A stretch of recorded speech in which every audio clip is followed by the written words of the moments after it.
with the whole internet connectedness, I think the danger is that some people, not some, but just generally people don't realize, we're fucking apes with some fire, guns, and electricity. Like we're still, in the evolutionary time scale, we're very, very briefly have we been thrown into Yeah. offices with four fucking walls, and like we don't go outside for most of the day, right? Yeah. But with that, we still have this tribal nature, and I think certain mechanisms within societies, whether it be religion, whether it be political systems, group dynamics, those have tried to not necessarily suppress, but in some regards, but also um, kind of catch the edge cases of human nature. And I think in the connectedness of the world, we've forgotten maybe that there's certain things about human nature that we can't neglect, and if we do, because technology is so powerful and the connectedness is so immense, let's say the speed, the quality, and the quantity, things that go wrong will go wrong in a hyper fast fashion. It's as if it's like a Absolutely. feedback loop. Yeah. It's not, you don't have fucking some runner um, from Rome to, doing a marathon to pass Yeah. some messages over. It's like, oh, that fucking asshole. It took 3 months to have an argument. Like now you can just have it. Yeah. And you want taking a shit on Twitter. Like Yeah. whole different world. And you can argue that that causes advanced reactions to certain things. Just the fact that you basically can uh, receive and respond to different situations so quickly. Um, you you could really reason that that causes a difference in the way that we think about certain situations. Oh, Um, and I mean it to go back to like even the like when we were talking about the social dilemma. I know you haven't seen the whole thing yet, but um, one of the real things that it talked about was um, how these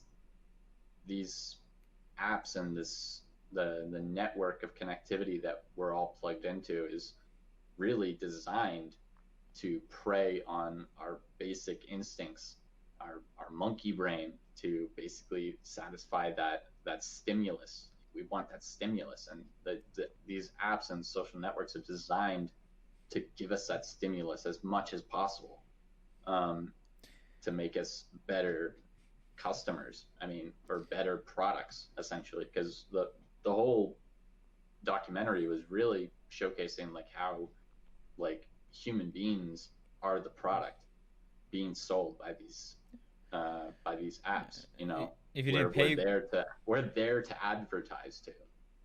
yeah, if you didn't pay for it, the common saying is if you didn't pay for it, then you are the product. And when you're Yeah, mentioning, hitting these stimuli, right?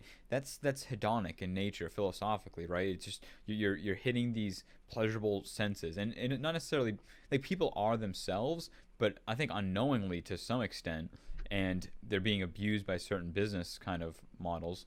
Um, but then I think people make the incorrect error, and they then turn to um, market dynamics and blame markets, or they blame capitalism, and I think that's just wrong. I think what is what's the problem is that we haven't noticed what this new technology has done, and we haven't recognized what is bad about it. We've only said, "Oh, this is great, great, great." Just like we've had other technological advancements and then they've been abused. I think the abuse happens not because of capitalism or the market dynamics of how, this essentially force of markets work. It's more so human nature. And if we look at human nature and not if we look at capitalism as less of a mechanism of preventing human nature from being what it is, we still need that governance within capitalism to say, hey, guys, don't do this stupid shit. Don't do monopolies and this other stuff. And that's what regulations come into play. Specific kind of regulations, not a lot of them. There's a different topic for a different time. But it's like you're blaming.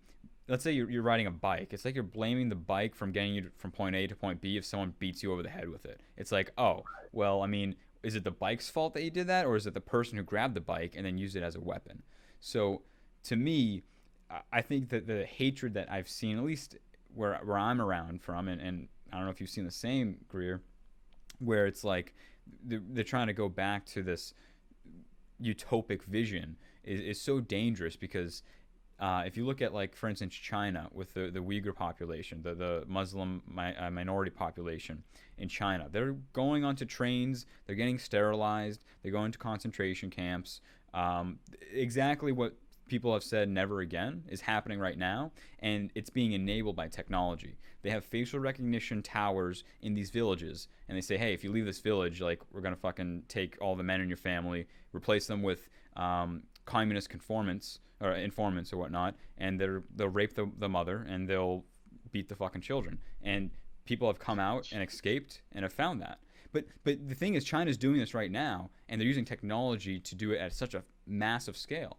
They're also doing it with the social credit system, right? Hey, you talk bad about us in a game. You said China's bad. Well, now you can't get a mortgage. You can't go on a train. Can't go on a plane. You can't live in a certain area. You can't shop at certain places. It's horrible. And then they're moving to digital currencies. So now you can't access your wallet. I mean, I know we all want decentralized currencies, but digital currencies are different than decentralized currencies. And a digital currency is much more powerful than the cash, because I can have $100 and no one can say you can't spend it. But if I have 100, let's say, American coin or whatever, the government, which it would be federalized, it would be centralized, can say, hey, Colby, nope. I mean, they can do that with bank accounts now, but you can still draw cash from a bank account. You can't draw digital currency out. It's forced to stay digital unless there's some fiat transition.